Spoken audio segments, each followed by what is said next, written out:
Эми омбудсмендин аппараты өкүлдөрү жетекчилери келгендиктен анан кандидатына дагы Жамиля айым сизге дагы мен бир суроо бергим келет да.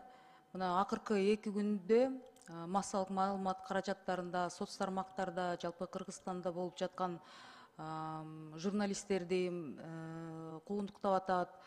11 арасында аябай жаш кыздар да көп экен. Адамдар камалып кетип атат. Ошого адам укуктарын коргой турган омбудсмен акыйкатчыбыздын көз карашы кандай?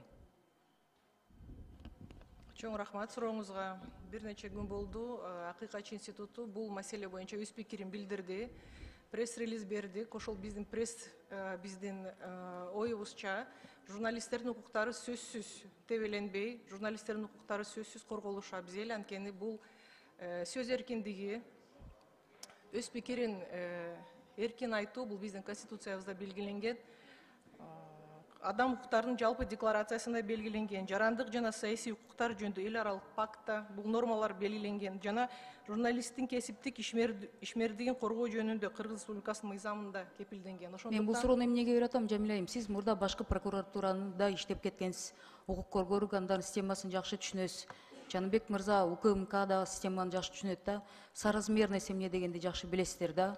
Мисалы Бишкек шаарында Бишкек асфальт сервистин маселесин мен канча 1-2 жылдан бери көтөрүп келип айтып жатам. 800 миллион сом мурдалып, ал киши 25 миллион сом бюджетке тоюп коюп жыргап жүрөт да.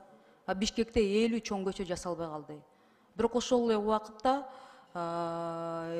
бизди сындаган бийликке келгенде ушундай экен да.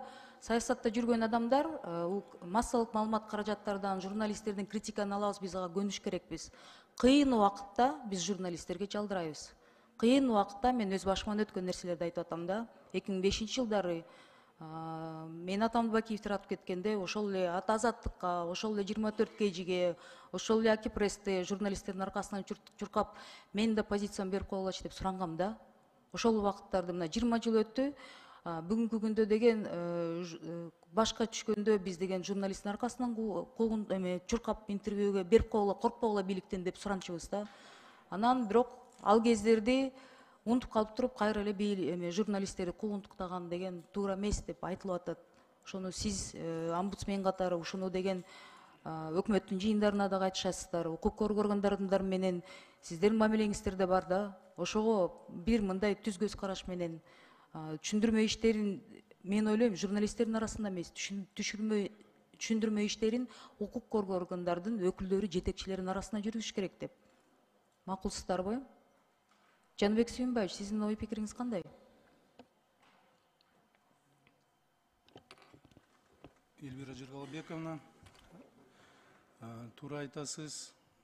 Жана биз айтып кеткен беренелер, биз айтып кеткен талаптар Конституцияда, башка мыйзамдарда көрсөтүлгөн сөз эркиндиги боюнча, сөз жана басма сөз эркиндиги боюнча айтылган талаптар, принциптер боюнча сөзсүз сакталыш керек. Мен жумушка киришкенден кийин колдоо көрсөтсөңүздөр, бардык юридикалык жагдайларды эсепке алып, изилдеп, жетекчилигиме сунуш киргизем деп ишендирип кетем. Эми ишиңиздерге ийгилик каалайм. Анан Жамиля айым, бизге жарандардан көп кайрылуулар келет.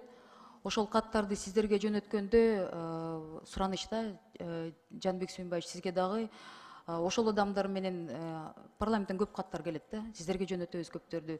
2 жумадан ашырбай жолуп туруңуздарчы деп суранат элем да. Алар бизге чалып, омбудсменге кире албай жатабыз деп ошентип арызданган убакыттар болгон. Сураныч. Рахмат. Ишиңиздерге ийгилик. Рахмат.